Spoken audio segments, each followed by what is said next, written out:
I'm not really a big fan of James. I have evidence to argue this point. I don't ship them at all. I really don't.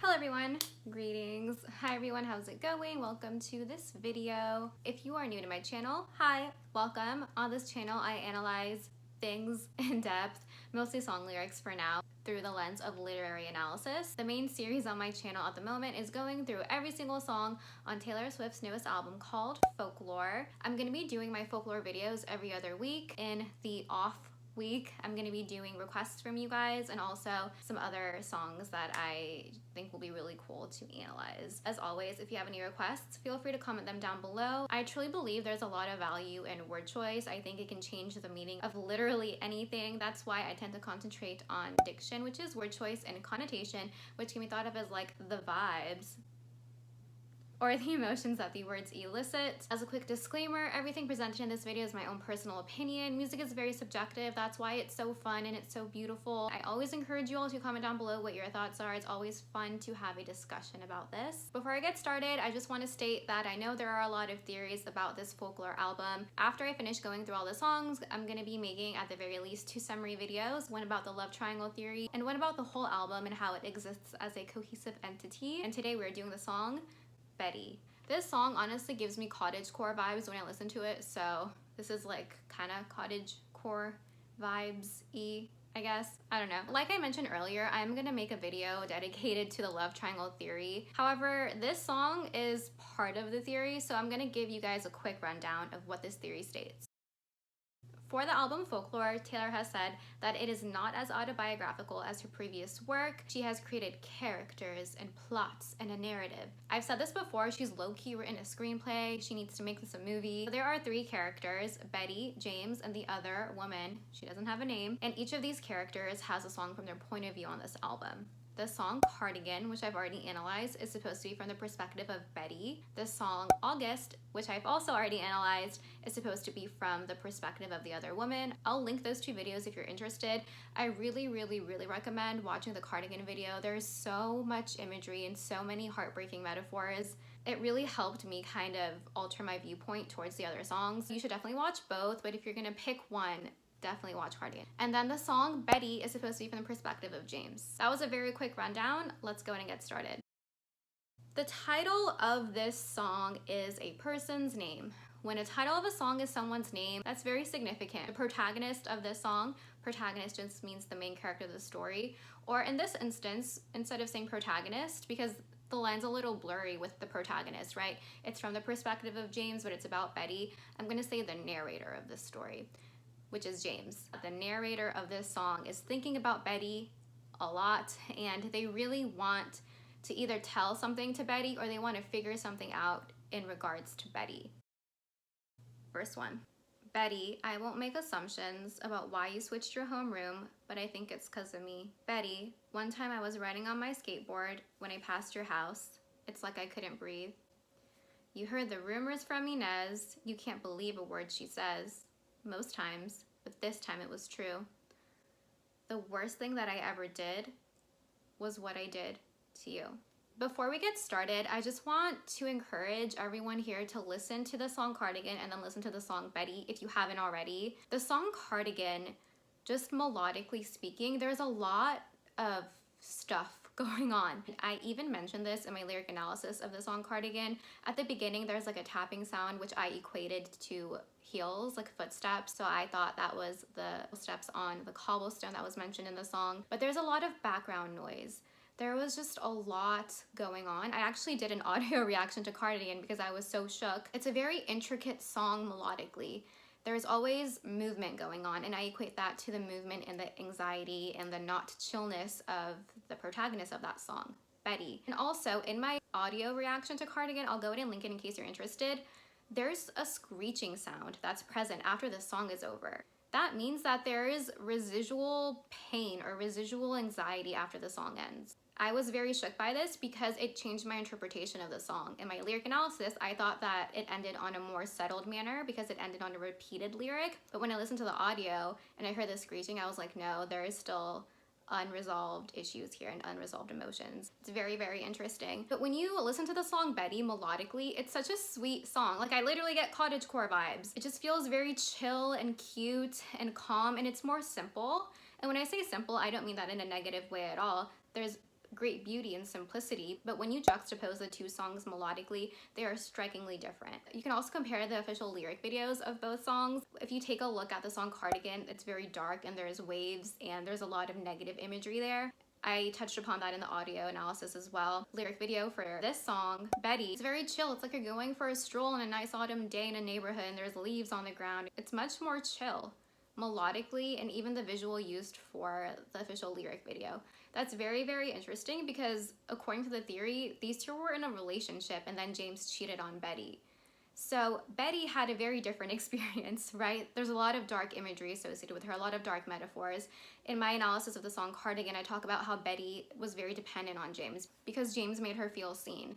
Before this, she felt like a cardigan under a bed. When someone's under a bed, they're forgotten, right? Because if someone wanted them, they would look for them, but no one wanted Betty. That's what she thought. She had a lot of her own personal issues going on, but there's a lot of dark imagery associated with Betty's side of things. And even melodically, there's just a lot going on that's not chill, and that's actually very sad. It makes me concerned for Betty. Like, I really want her to be okay. I want to bake her cookies or something, like a lot of cookies.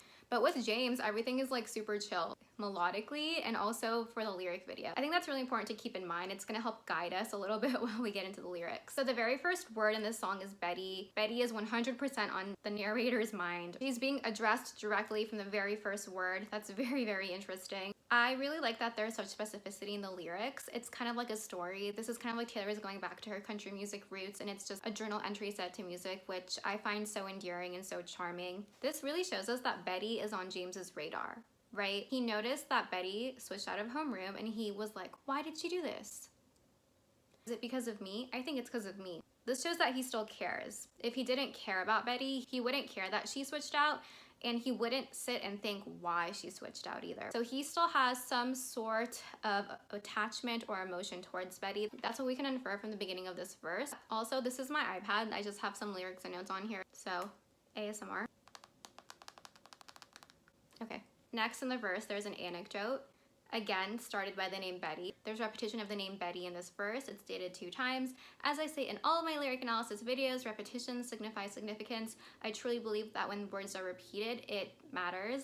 I understand this is the title of the song, so it's going to be present in the lyrics, but I really do think that the songwriter is always telling us something when there is repetition. And with a songwriter like Taylor Swift, she is very much a wordsmith, and she is so intentional with the lyrics of her song and with literally everything. Nothing is ever a mistake with her. So I think it's very significant that Betty is repeated twice here. This is showing that he has tunnel vision towards Betty. He is thinking about her. It's like a laser point and Betty is the target. James is sharing an anecdote.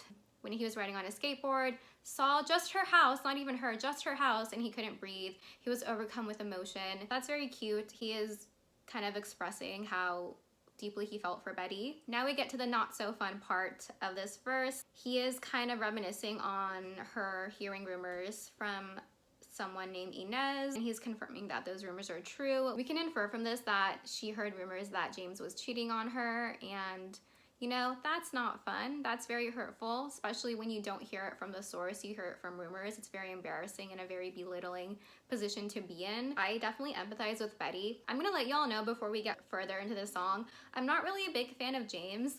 I have evidence to argue this point. I don't ship them at all. I really don't. Betty was really hurt by this, and I think that James, like, I understand that he's 17, but also I don't vibe with him. And I can actually start building my case as to why I'm not chill with James right now in this first verse. And also let me know if you're chill with James or not, because I'm interested to know. Let me know in the comments below. Throughout this whole song, James doesn't really empathize with Betty. He does say this is the worst thing that I ever did, but everything he discusses is in relation to him. This is a very self-centered type of vibe. And I understand this is from his perspective. However, he is not saying like, I know I caused you pain. I'm like so sorry. He's literally like, I'm not making assumptions. You switched because of me. He's also saying, I couldn't breathe when I passed your house. And then he's like, I did this bad thing to you. Like, this is the worst thing I've ever done. This is very much a self-centered narrative that he is expressing in this song, and he is not empathizing with Betty. He doesn't empathize with her throughout the entirety of this song. And to me, this shows a lack of awareness. This also reminds me of a movie that should have been Oscar nominated, but it wasn't. I'm still not over it. The Princess Diaries. Remember at the end when Mia is like in her sweater and wet hair because she got caught in the rain because her car got stuck up that hill in San Francisco that was like too steep? Anyways, she's making her speech and she's like, spoiler alert, yes, I will become the Princess of Genovia. But then she's like, I realize that I say the word I so many times during my day and I need to care about other people. That's literally what this reminded me of. James needs to watch that monologue from the Princess Diaries because he is being very, very, very, very self-centered in this song. Yeah. So this first verse gives us a little bit of context. We know that Betty is on James's mind and we recognize he had feelings for her and that he did something to hurt her and she found out via a rumor. This is giving us a lot of context clues. But if I showed up at your party, would you have me? Would you want me? Would you tell me to go F myself? Or lead me to the garden? In the garden, would you trust me? If I told you it was just a summer thing. I'm only 17. I don't know anything, but I know I miss you. James is thinking to himself, what if I just showed up at your party?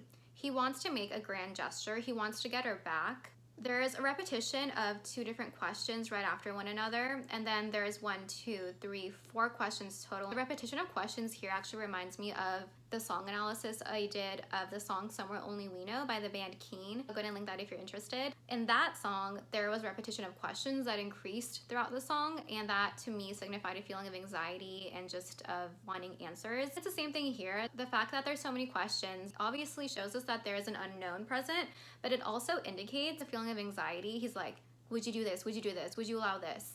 He wants the answers, but there's a little bit of anxious energy behind them as well. Would you have me? Would you want me? There's also progression here of intensity. Would you have me means, would you have me as a guest in your home? So this is pretty much like, are you gonna not kick me out? And then there's an increase in the intensity. Would you want me? The phrase have me signifies tolerance. Will you tolerate me as a guest at your house or will you kick me out? And then would you want me means instead of just tolerating me there, would you actually enjoy having me there? Would you want to have me there if I showed up? So he has a lot of questions and the questions here are increasing in intensity, which I think is kind of an act of self-preservation. He didn't start off with the most intense question. He started off small with just tolerance and then he's like, would you actually want me there? This shows me that he's a little bit nervous about this. He wants it to go well. Would you tell me to go F myself or lead me to the garden? He knows that if she tells him to leave, she is totally in her right because he hurt her really, really badly. Or would you lead me to the garden? This could be a literal garden in her backyard or something. I'm sure it's super cute. Maybe the garden is a place where they had like cute memories, so it's important to their relationship, or maybe it's just somewhere he knows that they'll have privacy to talk. And the garden, would you trust me if I told you it was just a summer thing? He is playing this out in his head, right? He's obviously nervous about this, so he's trying to think through the scenario. He really wants to let her know that everything that happened in the Song of August meant nothing to him, which sucks. Because you guys, if you watch my lyric analysis of the song August, first of all, I literally have an existential crisis when I confirm for myself that it's about cheating, because that's one of my favorite songs on the album. Just melodically, it's exquisite. I listened to the audio and that analysis as well, and it's so beautiful. There's so much emotion in that song, and I hate that it's about cheating because it makes the context not pure, and then I have like a moral dilemma about liking it. That's such a beautiful song from the perspective of the other woman. I don't support cheating, but just there's so much emotion and intricate details, and to him it means nothing. That makes me just like super mad. Like, James, boy, like you're 17, but ooh, no. In the song Cardigan, I talked about how James is literally Peter Pan and he may potentially become a man-child. Pretty much he wants a chance to explain himself to Betty. I'm only 17, I don't know anything, but I miss you. This really bothers me. He's not even saying he's sorry. He's not owning up to his mistakes. His mistake is, oh, I'm 17. This is not taking responsibility for your actions. I would respect James a lot more if he was like, you know what, I did this. My age doesn't matter. The context doesn't matter. I did this and I hurt you and I take ownership of it. But he's not taking ownership of his actions. He's saying that I'm 17. I just miss you. No, you know, no. Betty is also going to be a similar age as you. She was in your homeroom and she's much more mature than you. So I definitely don't ship them at all. I really want Betty to be on her own and become independent, strong woman and find someone who is her equal. I think James is below her in terms of maturity and also in terms of like understanding the severity of his actions. I do understand he's young, but just relatively speaking in this moment in time, I don't think they're a good match. Especially in the song Cardigan, where it says when you're young, they assume you know nothing. Betty really does show a great depth of understanding. She knew he would come back. She knew everything. She is very wise, and I don't think that James deserves her. Also, I'm gonna go turn on some lights because I recognize that it's dark. BRB. Hi. Okay, I hope that light is not too harsh. I'm still trying to learn how lighting works. There's like physics involved. I blocked out all the physics for like self-care purposes, so I'll get there, don't worry. Let's continue. What was I saying? I think I was probably just like hating on James. The fact that he says he misses her to me is kind of selfish. Like, he doesn't want to make it right with her because it's the right thing to do after you hurt someone so deeply. The fact she found out through rumors is another punch. It's like insult to injury. He wants to talk to her for selfish purposes because he wants her back. No. No. Verse 2. Betty, I know where it all went wrong. Your favorite song was playing from the far side of the gym. I was nowhere to be found. I hate the crowds. You know that. Plus, I saw you dance with him. You heard the rumors from Inez. You can't believe a word she says. Most times. But this time it was true. The worst thing that I ever did was what I did to you. He is reflecting on their relationship, and we can give James the benefit of the doubt for like a nanosecond here. We can make the argument that he didn't cheat on her, and I'm gonna say why in a second. I do think he did cheat on her because in the song Cardigan, there is a lyric where Betty's like, I knew you'd come back once the thrill expired. So I do think that there was cheating going on. But let's pretend for a second that James didn't do that.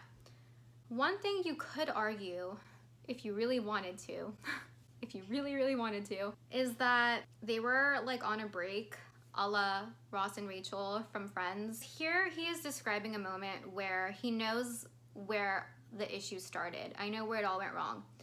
They were in the gym, and this is kind of giving me the same vibes as the song Mirror Ball. I still haven't decided if Mirror Ball is part of this love triangle theory. I'm gonna analyze it soon, but this part of the song does remind me of Mirror Ball. I do think that there are more than 3 songs associated with this theory. I'll talk about it in another video. So they're at a dance. It sounds like James wasn't in the room, and Betty ended up dancing with someone else. So it sounds like either James was kind of mad that Betty was dancing with another guy, or Betty was mad that James wasn't there at the dance. Perhaps he was her date and she expected him to be there. There is like something that happened there. So maybe Betty did do something to make him upset.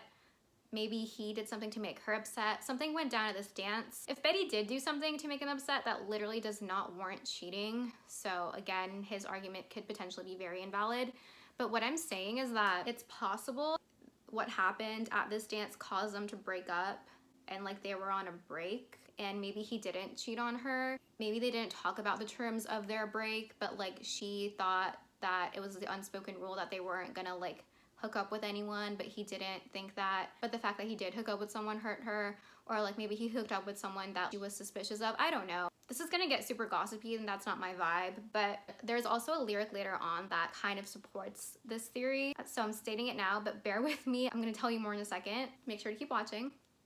You could argue that something went down at that dance that caused this to happen. I don't really think there's an excuse for cheating, and I do think he did cheat on her because he says repeatedly that this is the worst thing he's ever done, and I think that would be cheating in this context. Let me know what you think of below, but if you really wanted to be nicer to James, you can make that argument. I really don't want to be nice to him, and I really don't believe that I really do believe he cheated on her, but I'm just providing that perspective in case y'all want it.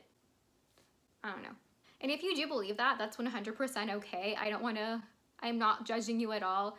I'm just expressing what is chill and true for me. And like my disclaimer states in the beginning of all my videos, anything that's chill and true for you is totally fine and totally valid. Everyone should have their own opinions, right?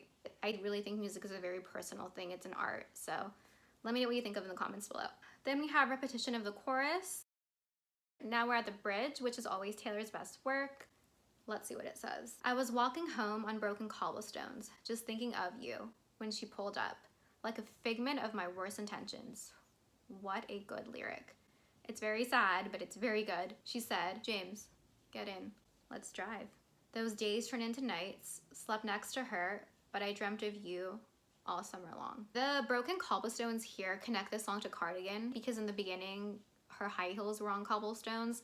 Perhaps they had a date somewhere or they hung out a lot somewhere where there were broken cobblestones because he was thinking of her while he was walking on the cobblestones. So they kind of were a catalyst of a memory for him. So the cobblestones, I think, are part of their relationship. They have memories tied to it. This is kind of why I think it's possible that he didn't cheat on her if you really wanted to think that way, because he was literally thinking of her when the other woman pulled up. So you're telling me he was literally thinking of her and he was like, yes, let's go right now to the other woman. Logically, that doesn't make sense to me. I don't know, because like if you, okay, like I don't condone cheating, but like if he was like, yes, I hadn't seen you for months, we were long distance, and I don't know, like out of sight, out of mind, I would be like, that's also invalid as an argument, but like, okay. More logical, kind of. While he was in the midst of thinking about her, he was like, yes, to this other woman. That seems off to me. That's the only reason why I am presenting the argument that they were on a break, because maybe he was thinking about her and how they were like on a break, and then he was like sad because he wasn't with her, and then he saw that opportunity. He's like, yes, I'm gonna go with her. I'm just using the clues we have, maybe due to whatever went down at that dance. So that's kind of why I am presenting the not cheating argument, but I do think he cheated. I'm just trying to think of other ways. Like it's very illogical to like be together with someone, to be thinking about them, and then just to go cheat on them, you know? Right? Whenever I hear the word James, I just think of James Potter. And like, I don't think James Potter would have ever done this to Lily. I want to know what you guys think about this. Let me know in the comments below. Like a figment of my worst intentions. This is a play on an idiom.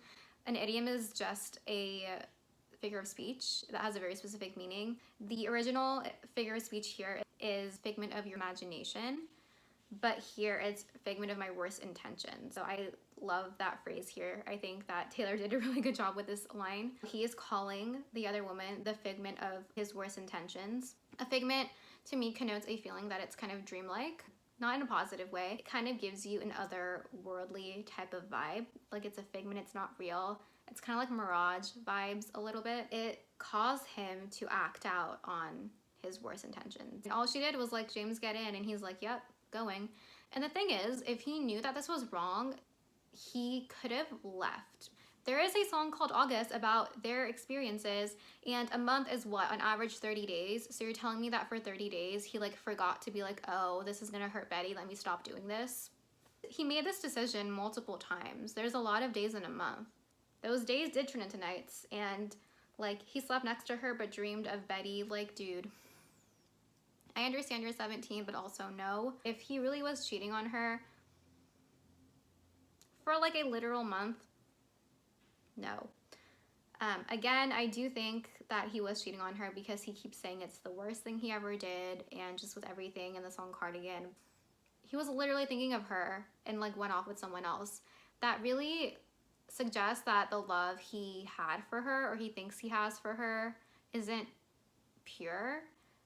Also, the word love isn't mentioned. I know they're young, but regardless of whether he like loved her or not, there's no respect. And respect is very, very important. Next verse. Betty, I'm here on your doorstep, and I planned it out for weeks now, but it's finally sinking in. Betty, right now is the last time I can dream about what happens when you see my face again. The only thing I want to do is make it up to you. So this whole song, I think, is him getting ready to go crash her party, and he's trying to like talk himself through the night, figure out what he wants to say. He's also reminiscing on the things that happened and the events that led up to this event. He was just kind of pre-gaming for this party crashers vibe that he's gonna partake in.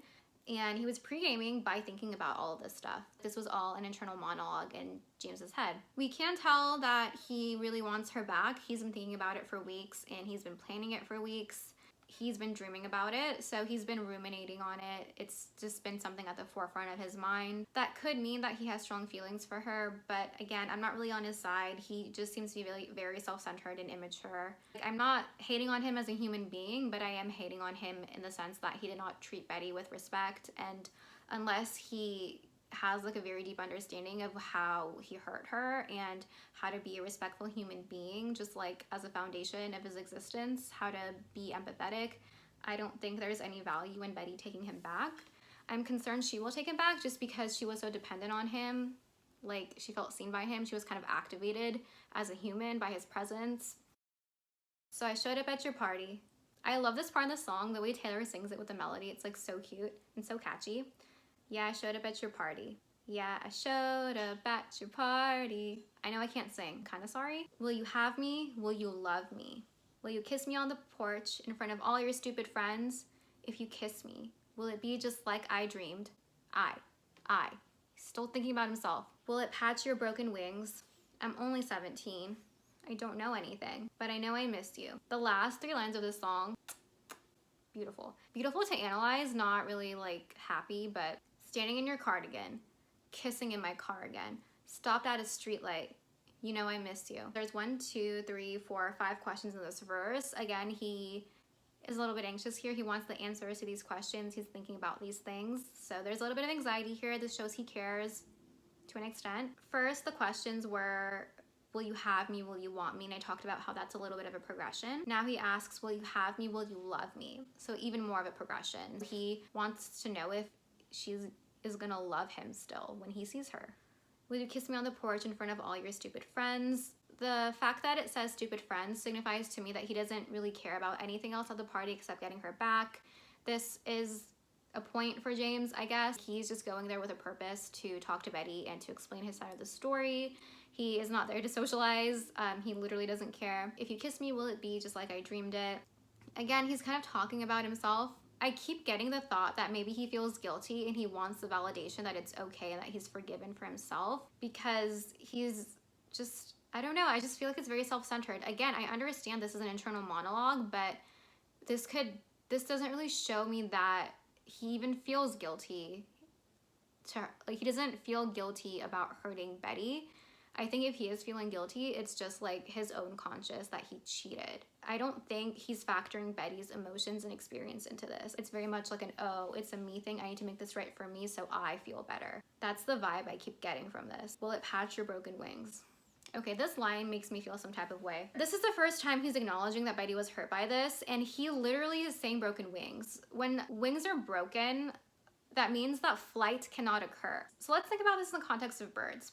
If their wings are broken, they literally can't do anything because their whole life is centered around flying. If we think about this metaphorically, broken wings, not only is it painful, not only is it a very big injury, but it could really mess up the trajectory of your life and your ability to do things. He really hurt her emotionally. Please go watch my lyric analysis of the song Cardigan. He marked her like a bloodstain. He left like a father. He did so many things to her. He ran like water. I love that image. It's so sad, but he did so many things to her. He reopened the scars that he once drew stars around. And you're telling me the only time you're gonna acknowledge that she was hurt by this is right before the song ends? Like, you're sitting here thinking about this before the party and all you're thinking about is yourself. I'm 17. Like, dude, I get it, but also no, you know? Will it patch your broken wings? This is so... This actually kind of makes me mad because he's like, will our kiss fix you? Like, are you kidding me, James? Are you kidding me? No, it will not. She needs to heal herself. Like, I feel like he thinks he's like God's gift to her or something, honestly. I know this is kind of harsh, but this is what it's signifying to me. Words are very important. The fact that he's saying, will our kiss patch your broken wings? This to me shows that he knows he had the upper hand in the relationship. I talk about power dynamics a lot in my analysis of the song Cardigan, and he knows he had her. He knows that she needed him to feel seen and to feel like a person. He's like, I'm back. I went off with someone else for an entire month, and she wrote a very beautiful song about it from her perspective, but I'm back. And if I kiss you, it's gonna fix you.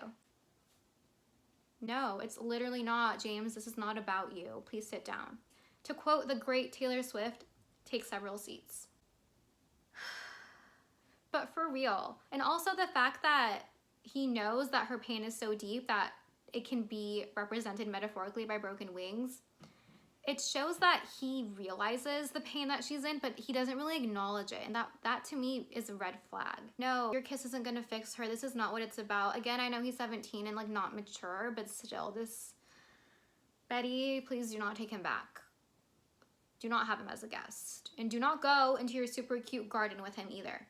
No, I'm only 17, I don't know anything. I know what you're saying, I'm aware you know nothing.